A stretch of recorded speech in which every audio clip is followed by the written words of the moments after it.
7 de la mañana con 43 minutos, momento de la entrevista acá en la mesa de las 7 a.m. Vamos a hablar acerca, ¿hay o no diferencias o convergencias entre las maras o pandillas juveniles guatemaltecas y las salvadoreñas, incluso también las hondureñas? Para abordar este tema hemos invitado al sociólogo y también doctor en criminología Eddie Morales, es también exdirector del sistema penitenciario. Muy buen día, bienvenido. Buenos días, bienvenido. Buenos días. Realmente, antes de todo, yo quiero felicitar aquí a la familia Barrondo. Créanme que no tengo el placer y el honor verdaderamente conocerles personalmente, pero desde aquí externo mi gran orgullo en cuanto a ser guatemalteco y principalmente a esa familia que con grandes escasos recursos ha logrado una medalla para Guatemala. Me siento muy orgulloso de ser guatemalteco y de servir a mi país, y particularmente felicitar a esta familia con grandes esfuerzos que hacen, pues llegan a culminar una gran oportunidad que se le da para Guatemala. Bueno, así es. Hablando ahora en sí, en el tema que nos ocupa la entrevista, señor Morales, se habla mucho de que Guatemala, El Salvador y Honduras son países pues afectados por el flagelo de las denominadas maras. ¿Existe realmente una similitud en la forma de operar de los grupos tanto salvadoreños con los guatemaltecos, o estamos hablando solo de una estructura quizá más de forma pero no de fondo? Yo diría que hay un aspecto muy importante entre lo que es forma y fondo. Cuando hablamos de los aspectos de forma, hay patrones de imitación en cuanto al fenómeno. Recordemos que el fenómeno en sí nace desde los Estados Unidos, y después de ese proceso de migración y la violencia que se persiguió durante todo el conflicto armado, fue creando y generando una serie de aspectos importantes que deben de ser tomados en cuenta. Entonces, el fenómeno se convierte en algo multifactorial, y particularmente cuando existe esa inmigración, traen el fenómeno nuevamente para Guatemala. Entonces, aquí hay que tomar en consideración que los tres países, si bien tenemos el mismo patrón o el mismo imitación, pero con características diferentes. Esto hace que el Triángulo Norte, comprendido por estos tres países, definitivamente sea diferente las circunstancias. Veo hace poco que hicieron un pacto en el caso de El Salvador. Definitivamente hay que tomar en consideración ahí que si bien existen dos maras opuestas, pero particularmente la mara salvatrucha, que se dio inicio ahí por todo el fenómeno y posteriormente fue imitado bajo el patrón mismo dentro de la pandilla del este de Los Ángeles. Entonces ahí empieza a diseminarse. Esto implica entonces que las mismas características de ellos son diferentes. Ya el fondo del problema son diferentes. No podemos comparar o hacer un análisis como referencial en cuanto a hacer algún tipo de pacto o negociación en el caso de El Salvador en relación a Guatemala. Siempre he dicho que en este momento, si bien es cierto que las pandillas delincuenciales van creando ciertos aspectos de transición o patrones conductuales de imitación por generación, pero tarde o temprano este fenómeno, en el caso de Guatemala, va a terminar siendo una moda, claro. más que en sí lo que una pandilla estructurada en el cual existe hasta una jerarquización. Realmente el problema no es jerárquico, no tiene verticalidad, sino que realmente tiene horizontalidad. Entonces, hay muchos estudios que se han demostrado en los cuales existen muchos factores que intervienen, pero particularmente son tres. Hay aspectos estructurales de tipo social, hay otro de tipo institucional y otros facilitadores. Estos aspectos son tres momentos que, si bien es cierto, el patrón afecta para todos, pero tiene sus características peculiares, ¿verdad? Podríamos decir que, por ejemplo, no hay tanta...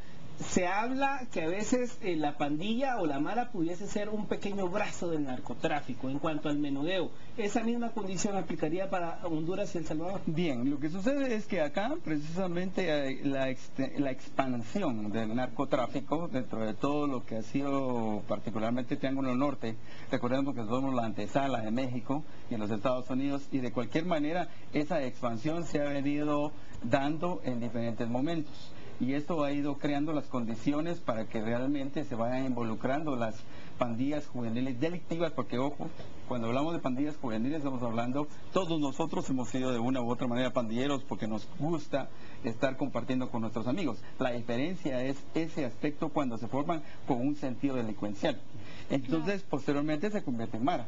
Pero esa mara ya es una forma peyorativa o una forma realmente, llamémosle, de otro tipo de fenómeno que va más involucrado hacia la violencia. Entonces, cuando vemos estos patrones, vemos inmediatamente que los aspectos son diferentes en todos sentidos.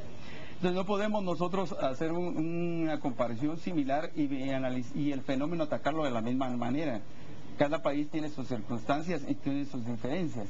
Y por esa razón, cada país debe involucrar una serie de factores diferentes y más que todo, llevar a cabo políticas de Estado para de una u otra manera, ya sea en función de represión o en función de prevención, que yo me inclino totalmente a la prevención específicamente. Si vienen entre estas maras, específicamente entre las de Guatemala y las de El Salvador, hay bastantes similitudes, también hay diferencias. ¿Cuáles de estas diferencias no permitirían que en Guatemala se pudiera establecer un diálogo entre las pandillas y las autoridades de gobierno?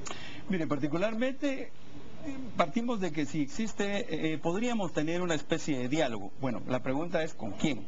Claro. Definitivamente no solo la mara de El Salvador como la mara de Guatemala. En el caso de El Salvador, hasta cierto grado se ha llegado a consolidar de una manera amplia y de cualquier manera esto se ha expandido en toda la población y empieza a tener líderes específicos, ¿verdad? Ahora bien, pero en el caso de Guatemala, si usted quiere analizar quiénes son sus líderes, no existe, está en una situación horizontal. ¿Por qué? Porque de esto han aprovechado de una manera u otra para vincularse a la delincuencialidad. Y esto, al involucrarse dentro de este contexto, el único fin que persigue es de una u otra manera creando pánico para que se le tenga cierto grado de respeto. ¿Ya? Pero esto no significa que existe una estructura totalmente jerarquizada, sino que es diseminada totalmente. Y recuérdense que la estructura no necesariamente debe ser jerarquizada en una forma vertical, sino puede tener en forma horizontal. Y ese es el caso de Guatemala. Entonces, no existe específicamente un líder A, un líder B o un líder C, como el caso de El Salvador o el caso de Honduras, que es otro aspecto muy interesante. Entonces, peculiaridades, no creo que valga la pena en este momento llegar a un aspecto de pacto, negociación o acuerdo, sino que lo que debe haber en un momento determinado será un diálogo, pero con diferentes grupos que de una u otra manera representen a estos grupos en su momento, mas no significa que el Estado debe de demostrar debilidad. Claro. El Estado debe de tener los principios muy claros, justicia y firmeza, que son dos aspectos fundamentales para contrarrestar el fenómeno. Sobre todo porque si se practica con uno, realmente no se obtendrían resultados por el simple hecho que no habría ese efecto dominó por parte de la falta de jerarquía. Ahora bien, muy brevemente, porque ya estamos en tiempo, ¿cómo entender entonces que no existe una jerarquización en cuanto a que las maras pudiesen obedecer a un líder determinado? ¿Cómo entender aquel ataque masivo a 7 centros penitenciarios en el país durante el gobierno de Óscar Berché, que derivó en 14, 15 pandilleros? No es lo mismo decir jerarquización a coordinación. Cuando usted puede tener una coordinación por diferentes intereses comunes, mas no significa eso que existe un jefe, un lineamiento o una doctrina. ¿Ya? Porque aquí no existe doctrina, gracias a Dios la situación no ha llegado a ese extremo, pero existe una coordinación cuando intereses en común son afectados. Y es precisamente lo que sucedió en su momento en el sistema penitenciario. Muchos intereses de estos grupos delincuenciales se atacaron, ¿verdad?, desde adentro para romper esas estructuras y posteriormente evitar que existiera una comunicación directa con los de afuera. Definitivamente, cuando usted toca los intereses de esta naturaleza, inmediatamente va a encontrar violencia.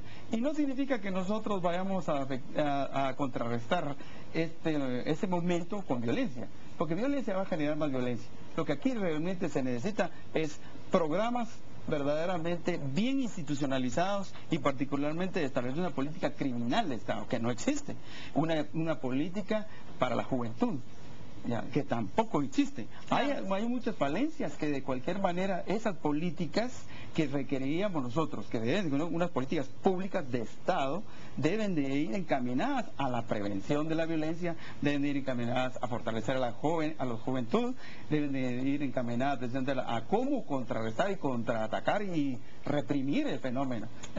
Pero no tenemos a dónde tenemos que ir. Muchas gracias, don Eddie Morales. Lamentablemente tenemos que terminar con este tema tan interesante porque ya estamos en tiempo. Es momento de recobrar nuestra pasión olímpica.